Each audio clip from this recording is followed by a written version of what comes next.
ഇന്ത്യയിലും കേരളത്തിലും വലിയ രീതിയിൽ തന്നെ മാധ്യമ സ്വാതന്ത്ര്യത്തെക്കുറിച്ച് വലിയ ചർച്ചകൾ നടക്കും. ഇപ്പോൾ അത്തരത്തിൽ സ്വാതന്ത്ര്യം അനുഭവിച്ച ഒരു മാധ്യമ സ്ഥാപനത്തിൽ റെയ്ഡ് നടത്തിയപ്പോൾ അവിടെ നിന്ന് പിടിച്ചെടുത്തത് തോക്കുകളും വെടിയുണ്ടകളുമാണ്.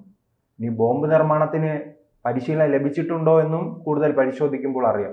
പ്രത്യേകിച്ച് നമുക്ക് മലയാളികൾക്ക് മാധ്യമ സ്ഥാപനങ്ങളിൽ എന്തെല്ലാം രീതിയിലുള്ള ചർച്ചകൾ നടക്കുന്നുണ്ട്, ഏതെല്ലാം രീതിയിൽ തീവ്രവാദികളെ വെള്ളപൂശാനുള്ള ശ്രമം നടത്തുന്നുണ്ടെന്ന് നമുക്ക് കൃത്യമായി അറിയാം, അല്ലേ? തീർച്ചയായിട്ടും. നമ്മുടെ ഇന്ത്യയുടെ ഒരു ശാപം എന്ന് പറയുന്നത് ഈ തീവ്രവാദികളും അല്ലെങ്കിൽ അവരെ പ്രോത്സാഹിപ്പിക്കുന്ന രാഷ്ട്രീയവും മാത്രമല്ല, അവരെ നിശബ്ദമായി പിന്തുണയ്ക്കുന്ന ഒരു ഇൻഫർമേഷൻ സിസ്റ്റമുണ്ട്. പാരലായിട്ട്, നേരത്തെ പറഞ്ഞ തീവ്രവാദത്തിന് പാരലായിട്ട് പോകുന്നൊരു സംവിധാനമാണ്.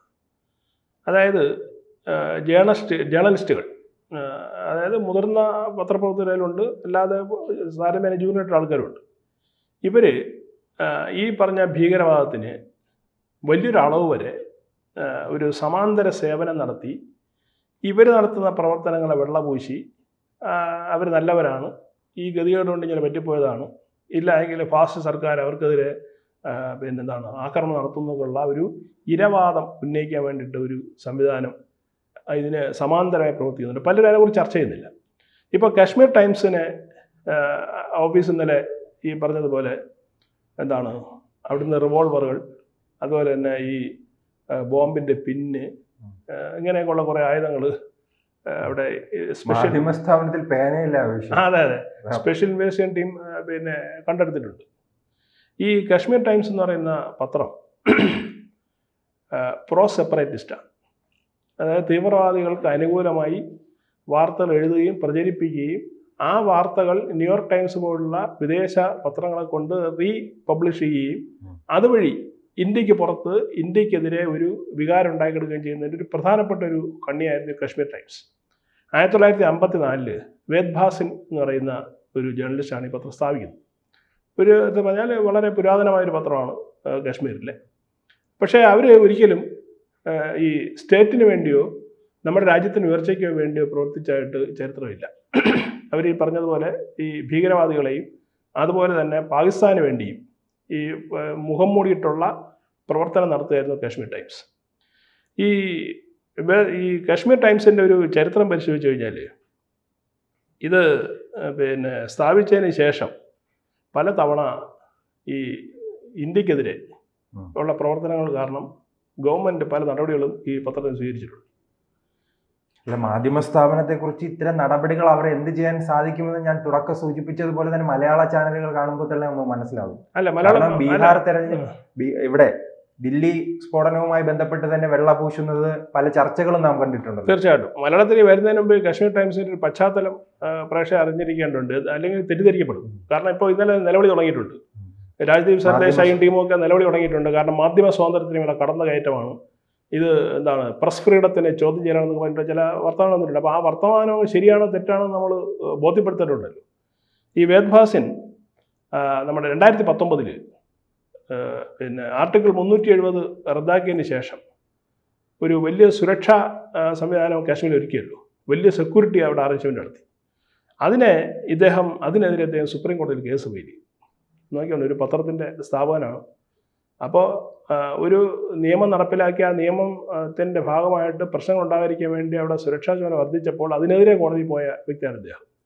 എന്നിട്ട് ഈ വാർത്ത ഫാസിസ്റ്റ് സർക്കാരാണ് ഇന്ത്യ ഭരിക്കുന്നതെന്നുള്ള ഈ വാർത്ത കാശ്മീർ ടൈംസിൽ വരികയും അത് ന്യൂയോർക്ക് ടൈംസ് എന്ത് ചെയ്തു, റീപബ്ലിഷ് ചെയ്യും.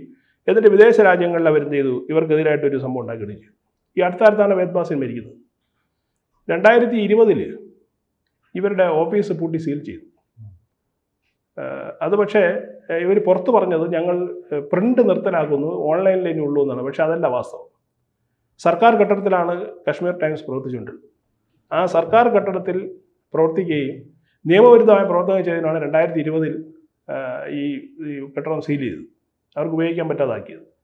അതിനുശേഷം ഇദ്ദേഹം ഈ വേദ് ഭാസിൻ മരിച്ചതിന് ശേഷം മകൾ അനുരാധ ഭാസിനാണ് എൻ്റെ ചുമതലക്കാരി. അനുരാധ ഭാസിൻ അച്ഛനേക്കാൾ വലിയ പ്രോ സെപ്പറേറ്റിസ്റ്റ് മനോഭാവമുള്ള സ്ത്രീയാണ്. ഇവർ മഹുവ മുഫ്തി, അതുപോലെ തന്നെ അവിടെയുള്ള മറ്റ് സെപ്പറേറ്റിസ്റ്റ് നേതാക്കൾ ഇവരുടെയൊക്കെ സഹായത്തോടു കൂടി ഈ ഓൺലൈൻ പിന്നെ പ്രവർത്തനം തുടങ്ങി. അതായത് ഈ പ്രിന്റ് നിർത്തലാക്കിയിട്ട് ഓൺലൈനിലേക്ക് വന്നു. ഇവർ പിന്നെ വളരെ ബുദ്ധിപരമായിട്ട് പ്രവർത്തിച്ച ഒരു സ്ത്രീയായിരുന്നു. ഓൺലൈനിൽ ഇരുന്നുകൊണ്ട് തന്നെ ഇവർ വീണ്ടും വീണ്ടും ഗവൺമെൻറ്റിനെതിരെ അല്ലെങ്കിൽ നമ്മുടെ സിസ്റ്റത്തിനെതിരെ നിരന്തരമായ വാർത്തകൾ ഇങ്ങനെ പടച്ചുവിടാൻ തുടങ്ങി. എന്താ കാര്യം? കാശ്മീരിലിപ്പോൾ കല്ലെറിയലില്ല, കാശ്മീരിൽ വെടിവെപ്പില്ല, കാശ്മീരിൽ ധാരാളം വിദേശസഞ്ചാരികൾ വിദേശത്തുനിന്നും സ്വദേശത്തുനിന്നും പോകുന്നു, അവിടുത്തെ റവന്യൂ വരുമാനം ഉയരുന്നു, ചെറുപ്പക്കാരെ കല്ലെറിയാൻ കിട്ടുന്നില്ല, അവർക്കവിടെ തൊഴിലുണ്ട്.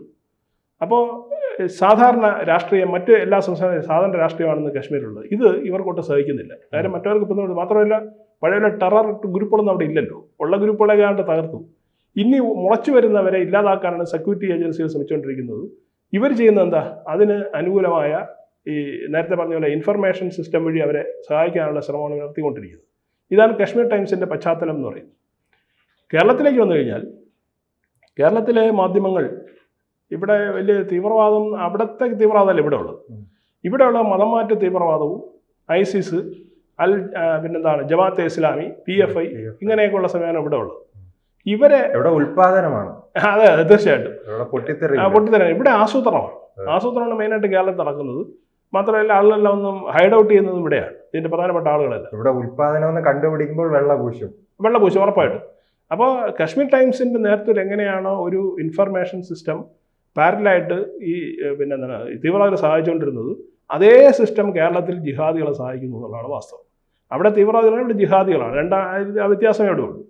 ഇവിടെയുള്ള പല ചാനലുകളും, പ്രത്യേകിച്ച് മീഡിയ വൺ പോലുള്ള മാധ്യമം പോലുള്ള സ്ഥാപനങ്ങൾ ചെയ്യുന്നത് എന്താ? അവർ പച്ചയ്ക്ക് ഈ പറഞ്ഞ വർഗീയത പ്രചരിപ്പിക്കുകയാണ് ചെയ്യുന്നത്. രാജ്യത്തിനെതിരെ നിരന്തരമായിട്ട് എന്ത് ചെയ്യുന്നു? വാർത്തകൾ കൊടുക്കുന്നു.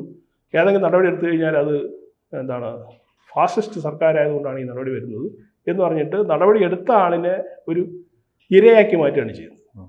ഭാവിയിൽ അജ്മൽ കസബിനെ കുറേ കാലം ഇവർ ഇരയാക്കി അവതരിപ്പിച്ചല്ലോ. പാവപ്പെട്ടവനെ ഈ പറഞ്ഞതിൽ അയാളെ ഉത്തരവാദിയല്ല, ഹിന്ദു ടെററാണ് എൻ്റെ പിന്നിൽ എന്നൊക്കെ പറയുകയും അവർക്ക് വൈറ്റ് കോളർ ടെററിസം അതുമായി ബന്ധപ്പെട്ട് ഇപ്പോൾ കേരളത്തിൽ നടക്കുകയാണ്. വെള്ളപൂശൽ അങ്ങനെ ഒന്നില്ല. അങ്ങനെ തീർച്ചയായിട്ടും. കാരണം വെച്ചാൽ അവരനുവദിക്കില്ല. അതാണ് ഞാൻ പറയാം, ഈ സിസ്റ്റത്തിന്റെ ശക്തി അതാണ്. കാരണം ഒരാൾ ആക്രമിക്കപ്പെട്ടു കഴിഞ്ഞാൽ അയാൾ അങ്ങനെ അല്ല എന്ന് വരുത്തി തീർക്കാൻ ഇതുപോലൊരു ഒരു ബുദ്ധിജീവികളുടെയും കുറേ ജേർണലിസ്റ്റുകളുടെ ഒരു സംഘമുണ്ട്. ഇവർക്ക് ഫണ്ട് ചെയ്യാനായിട്ടുള്ള ആളുകളും വേറെ ഉണ്ട്. അപ്പോൾ ഈ ഫണ്ട് കൈപ്പറ്റിക്കൊണ്ട് ഈ പറഞ്ഞതുപോലെ ഇവരെന്ത് ചെയ്യുക? നല്ലവരായി കാണിക്കുക. ഒരു ചെറിയ ശതമാനം ആളുകൾ വിശ്വസിക്കും. കാരണം മാധ്യമങ്ങളിൽ വരുന്നതല്ലേ, പത്രങ്ങളിലും TV-യിലും ഒക്കെ വരുമ്പോഴത്തേക്ക് ഒരു ചെറിയ ശതമാനം ആൾക്കാർ ചിലപ്പോൾ അത് വിശ്വസിച്ചേക്കാം. ഇതിൽ കൂടിയാണ് അവരെന്ത് ചെയ്യുന്നത്? അവരുടെ അജണ്ടകൾ നടപ്പിലാക്കുന്നത്. എന്നിട്ട് സർക്കാരിന് മേലെ വല്ലാത്ത പ്രഷർ ഉണ്ടാകും. ഇത് ചർച്ച ചെയ്യപ്പെടും. സ്വാഭാവിക മാധ്യമങ്ങളിലും എന്ത് ചെയ്യും? ചർച്ച ചെയ്യപ്പെടും. ചർച്ച ചെയ്യുമ്പോൾ സർക്കാരിൻ്റെ മേലെ ഒരു പ്രഷർ വരും. ഈ പ്രഷർ ഉണ്ടാക്കലാണ് ഒരു പ്രധാനപ്പെട്ട ലക്ഷ്യം എന്ന് പറയുന്നത്. കേരളത്തിൽ ചെയ്യുന്നത് ഏതാണ്ട് എല്ലാ മാധ്യമങ്ങളും, നമുക്ക് ഏതെങ്കിലും മാറി നിൽക്കുന്നു പറയാൻ പറ്റില്ല, നിഷ്പക്ഷം എന്ന് പറയുന്ന മാധ്യമങ്ങൾ പോലും പിന്നെ ഒരു ചെറിയ പരിധി വരെ ഈ ജിഹാദിസത്തിന് അല്ലെങ്കിൽ ഈ സെപ്പറേറ്റിസ്റ്റ് രീതികളെ അവർ ചെയ്യുന്നുണ്ട്, പ്രോത്സാഹിപ്പിക്കുന്നുണ്ടെന്നുള്ള വാസ്തവമാണ്. ഇത് കാശ്മീർ ടൈംസിൽ മാത്രം ഒതുങ്ങില്ല. അതായത് ഇത് പുതിയ ഇന്ത്യയാണ്. നിങ്ങൾ ഏത് തരത്തിൽ പിന്നെ എന്താണ് ഈ തീവ്രവാദികളെ പ്രോത്സാഹിപ്പിക്കാൻ ശ്രമിച്ചാലും അത് നോക്കി നിൽക്കില്ല എന്നുള്ള വ്യക്തമായ സൂചന കാശ്മീർ ടൈംസിൻ്റെ ഈ പറഞ്ഞ ഈ റെയ്ഡിലും വരും ദിവസങ്ങളിൽ കൂടുതൽ ആവശ്യമുണ്ടാവും. വീണ്ടും ഞാൻ കേരളത്തിലേക്ക് തന്നെ വരികയാണെങ്കിൽ കേരളത്തിലെ പലരും സാധാരണക്കാരായ ജനങ്ങൾ ആവശ്യപ്പെടുകയാണ്, കേരളത്തിലും ഇത്തരം ഭീകരവാദികൾക്ക് അനുകൂലമായി സംസാരിക്കുന്ന മാധ്യമങ്ങളെ ഉണ്ട്. അപ്പോൾ ആ മാധ്യമങ്ങളെ എന്തുകൊണ്ട് കേന്ദ്ര സർക്കാർ തടയിടുന്നില്ല, അവർക്കെതിരെ നടപടി എടുക്കുന്നില്ലെന്ന ചോദ്യം കേരളത്തിൽ നിലനിൽക്കുമ്പോഴാണ് ജമ്മു കാശ്മീരിൽ ഇത്തരം ഒരു നടപടി ഉണ്ടായിരിക്കുന്നത്. അപ്പൊ സ്വാഭാവികമായി ഈ നടപടി കേരളത്തിലേക്ക് കടന്നു വരും. ഉറപ്പായിട്ട് വരുമല്ലോ. അതാണ് 1954 സ്ഥാപിതമായ പത്രമാണ്. ആ പത്രത്തിൽ നേരത്തെയും മുമ്പ് ഒരുപാട് നടപടികൾ ഉണ്ടായിട്ടുണ്ട്. ഇതിപ്പോൾ ഏറ്റവും ലേറ്റസ്റ്റ് ആയിട്ട് ഉണ്ടായ ഒരു സംഭവമാണ്. അപ്പോൾ 54 ഉണ്ടായ ഏറ്റവും പഴക്കമുള്ള പത്രത്തിന് ഉണ്ടാവുമെങ്കിൽ മെനഞ്ഞാന്ന് കിളുത്തുമുന്ന ചാനലിൽ കയറി നടപടിയെടുക്കാൻ വലിയ പ്രശ്നമൊന്നും കേന്ദ്ര സർക്കാരിന് ഉണ്ടാവില്ല. ഉറപ്പായിട്ട് നടപടി ഉണ്ടാവും. പക്ഷേ ഒരു എടുത്തിയാട്ട സമീപനം ഇക്കാര്യത്തിൽ INB മിനിസ്ട്രിക്കും അല്ലെങ്കിൽ ആഭ്യന്തര നയത്തിനും ഇല്ല എന്നാണ് ഞാൻ മനസ്സിലാക്കുന്നത്. കൃത്യമായിട്ട് അവർ ആവശ്യമായ തെളിവുകളൊക്കെ ശേഖരിച്ച് പിന്നെ കൃത്യമായിട്ട് പൂട്ടാൻ പറ്റുന്ന രീതിയിൽ മാത്രമായിരിക്കും ഇതിൽ വരിക. അപ്പം നമ്മുടെ നാട്ടുകാരെ സംബന്ധിച്ചിട്ടുള്ള ഇതാണ് വളരെ പെട്ടെന്ന് അവർക്ക് നടപടി എടുക്കണം എന്നുള്ളതാണ്. പക്ഷെ അങ്ങനെ നടപടി എടുത്ത് പോയി കഴിഞ്ഞാൽ ഇത് കോടതി ചോദ്യം ചെയ്യപ്പെട്ട് കഴിഞ്ഞാൽ അവർ സിമ്പിളായിട്ട് ഊരി കൊണ്ടുപോകും. നമുക്ക് ഓർമ്മയുണ്ടല്ലോ, മുമ്പൊരിക്കൽ മീഡിയോണിനെ ബാൻ ചെയ്യുകയും പിന്നീട് ഇവിടെ വലിയ ബഹളം ഉണ്ടാക്കുകയും തെളിവുകളില്ലാത്തതിൻ്റെ വീണ്ടും എന്ത് ചെയ്തു, കോടതിയുടെ അതിന് പിന്നെ സഹായത്തോടു കൂടി വീണ്ടും തുടങ്ങുകയും ചെയ്തു. അപ്പോഴവരെന്ത് ചെയ്തു, ഞങ്ങളൊന്നും ചെയ്യാൻ കഴിയില്ല, അവർ അഹങ്കാരം കൂടി. ആ അഹങ്കാരത്തിൻ്റെ പുറത്ത് ഒരു കൂടുതൽ ഈ ജിഹാദികളെ സപ്പോർട്ട് ചെയ്യുന്ന രീതിയിലേക്ക് കാര്യങ്ങൾ സംഭവം വന്നു. ഇത് ഇന്നല്ലെങ്കിൽ നാളെ മലയാളത്തിലെ ഇത്തരത്തിലുള്ള രാജ്യവിരുദ്ധ പ്രവർത്തനം നടത്തുകയും അല്ലെങ്കിൽ ജിഹാദികളെ സപ്പോർട്ട് ചെയ്യുകയും ചെയ്യുന്ന, അവർക്ക് സഹായങ്ങൾ നൽകുകയും ചെയ്യുന്ന ചാനലുകളെയും പത്രങ്ങളെയും സ്വാഭാവികമായിട്ട് പൂട്ടാൻ തർക്കമൊന്നും വേണ്ട. പക്ഷേ അതിന് ചിലപ്പോൾ ഇച്ചിരി കാലതാമസം വരും. കാശ്മീർ ടൈംസിൻ്റെ കാര്യത്തിലുണ്ടായുള്ള കാലതാമസം വരും. പക്ഷേ ഒരു കാര്യം ഇവർ മനസ്സിലാക്കേണ്ടത്, ഇവിടെ ഇവർക്ക് വേണ്ടി പ്രവർത്തിക്കുന്ന, ജിഹാദിയെ കൊണ്ട് പ്രവർത്തിക്കുന്ന ജേർണലിസ്റ്റുകളും പത്രസ്ഥാപനങ്ങളും അതുപോലെ മറ്റു മാധ്യമ സ്ഥാപനങ്ങളും ഒന്ന് സൂക്ഷിച്ചാൽ നന്ന്. കാരണം നിങ്ങൾ ഈ സെക്യൂരിറ്റി ഏജൻസിയിൽ നിന്ന് വളരെ ദൂരത്തല്ല. ഇന്നല്ലെങ്കിൽ നാളെ നിങ്ങളുടെ കഴുത്തിൽ പിടിവീഴും എന്നുള്ള കാര്യം ഉറപ്പാണ്. നിങ്ങൾ രാജ്യത്തിന് വേണ്ടി നിങ്ങൾ പ്രവർത്തിക്കും, ജനങ്ങൾക്ക് വേണ്ടി പ്രവർത്തിക്കും. ഈ മാധ്യമങ്ങൾ ചെയ്യേണ്ട അതാണല്ലോ. മാധ്യമങ്ങളുടെ ആദ്യ ധർമ്മം എന്താ? ഈ ഫാക്റ്റ്, വസ്തുതകളെ ജനങ്ങളെ മുന്നിൽ അവതരിപ്പിക്കുക എന്നുള്ളത് മാത്രമാണ്. ഇവരിപ്പോൾ അതല്ലേ ചെയ്യുന്നത്.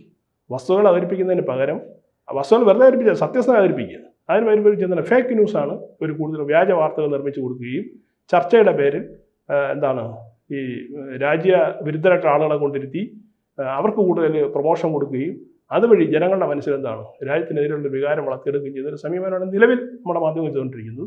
അത് അധികകാലം നീണ്ടു നിൽക്കില്ല എന്നുള്ളതാണ് ഈ സംഭവം നമ്മളെ ഓർമ്മിപ്പിക്കുന്നത്. അല്ല, അതാണ് ഈ തെറ്റായ ഒരു സന്ദേശമാണല്ലോ സാധാരണക്കാരായ ജനങ്ങൾക്ക് ഈ മാധ്യമങ്ങൾ നൽകുന്നത്. അനാവശ്യമായി ഭീകരവാദത്തെ പിന്തുണയ്ക്കുക, എവിടെയെങ്കിലും ഏറ്റവും ഒരു അജണ്ട തന്നെയായിരുന്നല്ലോ ഈ ഗാസ പ്രശ്നം. കേരളത്തിൽ നിരന്തരം ഈ ഒരു മാധ്യമങ്ങളായിരിക്കുമല്ലേ ഈ സമൂഹത്തിൽ തെറ്റായ ഒരു ചിന്താഗതി തന്നെ ഉണ്ടാക്കിയത്. തീർച്ചയായിട്ടും മാധ്യമങ്ങൾക്ക് വലിയ പങ്കുണ്ട്. കാരണം പ്രത്യേകിച്ച് കേരളം പോലുള്ള സ്ഥലത്ത് ആളുകൾ പിന്നെ ഇപ്പം പത്രവായന കുറഞ്ഞുവെങ്കിൽ പോലും പത്രം ഇപ്പോഴും പ്രചാരത്തിലുണ്ട്. അതിൻ്റെ ഓൺലൈൻ രൂപം ആളുകൾ ഉപയോഗിക്കുന്നുണ്ട്, ചെറുപ്പക്കാർക്ക് ഉപയോഗിക്കുന്നുണ്ട്. അപ്പോൾ അത് വലിയൊരു സ്വാധീനം, പത്രം വായിക്കുക എന്ന് പറയുന്ന ഒരു നിഷ്ഠയാക്കി മാറ്റുള്ള മലയാളിയെ സംബന്ധിച്ചിട്ട് അത് വലിയൊരു സ്വാധീനം ഉണ്ടാക്കുന്നുണ്ട്. ഇപ്പോൾ അത് ഒരു പരിധി വരെ ഒരു ചെറിയ ശതമാനം ചാനലിലേക്ക് വന്നിട്ടുണ്ട്, അതുവഴി സോഷ്യൽ മീഡിയയിലേക്ക് വന്നിട്ടുണ്ട്. സ്വാഭാവികമായിട്ടും അത് സ്വാധീനിക്കും. എല്ലാ വിഭാഗം ആളുകളെയും മാധ്യമ വാർത്തകളും ചർച്ചകളും അവരെ സ്വാധീനിക്കും. ചിലരെ അവരുടെ ഈ പറഞ്ഞ ക്രിട്ടിക്കൽ തിങ്കിങ് കൊണ്ട് ചിലപ്പോൾ അവർ ഇത് തെറ്റാണ് എന്ന് അവർ സ്വയം മനസ്സിലാക്കിയിരിക്കും. എല്ലാവരും കൊണ്ട് അതിന് പ്രാപ്തി ഉണ്ടാകും. അതാണ് ഈ മാധ്യമ മുഖംമൂടി അണിഞ്ഞ് ഈ ജിഹാദിസം കേരളത്തിൽ വളർത്താനുള്ള ശ്രമമാണ് ഇപ്പോൾ നടക്കുന്നത്. അതാണ് നടന്നത്. ഇപ്പോഴല്ല, കഴിഞ്ഞ കുറച്ചു കാലമായിട്ട് തുടങ്ങിയിട്ടുണ്ട്. നരേന്ദ്രമോദി സർക്കാർ 2014 നരേന്ദ്രമോദി ഇന്ത്യയുടെ പ്രധാനമന്ത്രിയായതിനു ശേഷം ഇതിന് കൂടുതൽ തീവ്രത വന്നു എന്നുള്ളതാണ് വാസ്തവം. ഇവരുടെയൊക്കെ നമ്മുടെ ഈ മാധ്യമങ്ങളിലേക്കുള്ള ഡൽഹി ബ്യൂറോയിലൊക്കെ വർക്ക് ചെയ്യുന്ന ആളുകളൊക്കെ ഇതിൻ്റെ അപ്പോസ്തലന്മാരാണ്. ഇവർക്കാണ് അവിടെ ശരിക്കും ഫണ്ട് കിട്ടുന്നത്. ആ ഫണ്ട് വഴി കേരളത്തിലേക്ക് അവർക്ക് സംഭവത്തുകയും ഇത് ഇവിടെ വിതരണം ചെയ്യുകയും അതുവഴി ഈ പറഞ്ഞ ഫാബ്രിക്കേറ്റഡ് ന്യൂസ്, രാജ്യത്തിനെതിരെ അല്ലെങ്കിൽ തീവ്രവാദികൾക്ക് അല്ലെങ്കിൽ ജിഹാദികൾക്ക് അനുകൂലമായ വാർത്തകൾ അവർ പടച്ചുവിടുകയും ചെയ്യുന്നത് അങ്ങനെയാണ്. എപ്പോഴും തെരഞ്ഞെടുപ്പ് വരുമ്പോഴും BJP തോക്കുമെന്ന് ഈ ചാനലെല്ലാം പറയുന്നത് കൊണ്ടാണ്. കാരണം അവർക്ക് അങ്ങനെ പറയാനേ കഴിയുള്ളൂ. കാരണം അപ്പുറത്തൊരു ഇവർക്ക് വേണ്ടി പ്രവർത്തിക്കുന്ന ഒരു സിസ്റ്റം ഉണ്ട്. ആ സിസ്റ്റത്തെ സഹായിക്കണം. അല്ല, അതിപ്പോൾ ന്യൂസ് 18 അടക്കമുള്ള വാർത്താ ചാനലുകൾ വാർത്ത നൽകിയിട്ടുണ്ടോ? കാരണം ബീഹാറിൽ ഒരു മത്സരം എങ്ങനെയാണ് തിരഞ്ഞെടുപ്പ് ഫലം പോലെ അവർ അട്ടിമറിക്കുകയാണ്. തുല്യം എന്നാണ് പറയുന്നത്. അല്ല, ഇതാണ് പറഞ്ഞത്. ജനങ്ങളെ എങ്ങനെ ഒരിക്കലും കഴിഞ്ഞ ബീഹാർ തെരഞ്ഞെടുപ്പിൽ ഒരിക്കൽ പോലും ഒരു സന്ദർഭത്തിൽ പോലും ഈ NDAയും അതുപോലെ മഹാഗഠബന്ധനും പിന്നെ ഈ ഇഞ്ചോടും വന്നിട്ടില്ല ഈ വോട്ടെണ്ണൽ സമയത്ത്. ഇവിടെ അവർ പലപ്പോഴും 90, 95, 105 എന്നൊക്കെ ഇങ്ങനെ കാണിച്ചുകൊണ്ടിരുന്നു. അപ്പോൾ ഇത് ഫാബ്രിക്കേറ്റഡാണ്. ഏതാണ്ട് ഇതേ ഫാബ്രിക്കേഷനാണ് രാഹുൽ ഗാന്ധിയും കാണിക്കുന്നത്, വോട്ടർ പട്ടിക ക്രമക്കേടെന്ന് പറഞ്ഞിട്ട് മറ്റേ ബ്രസീലുകാരിയെ കാണിക്കുന്നത്. അപ്പോൾ ഇവന്മാരെല്ലാം തരികടകളാണ്. ഈ തരികട കാണിക്കുന്നത് എന്തിനു വേണ്ടിയിട്ടാണ്? പണത്തിന് വേണ്ടിയിട്ടാണ്. ആ പണം കൈപ്പറ്റിക്കൊണ്ട് പിന്നെ അവനവൻ്റെ രാജ്യത്തിനെതിരെയുള്ള അല്ലെങ്കിൽ രാജ്യത്ത് നടന്ന വ്യവസ്ഥകൾക്കെതിരെ ജനങ്ങളെ തെറ്റിദ്ധരിപ്പിക്കുന്ന വഴി ഇവർ ചെയ്യുന്നത് മാധ്യമധർമ്മമല്ല, ആ വാക്കല്ലാണ് ഉപയോഗിക്കേണ്ടത്. ഇവർ ചെയ്യുന്നത് വളരെ അധമമായൊരു പ്രവർത്തനമാണ് ചെയ്യുന്നത് രാജ്യത്തിനെതിരെ. അതാണ് ഇക്കാര്യത്തിൽ നമുക്ക് ചൂണ്ടിക്കാണിക്കാനുള്ളത്. കൂടുതൽ വാർത്തകളും വിശേഷങ്ങളും നിങ്ങളിലേക്ക് എത്താൻ ABC മലയാളം സബ്സ്ക്രൈബ് ചെയ്യുക, ബെൽ ബട്ടണും അമർത്തുക.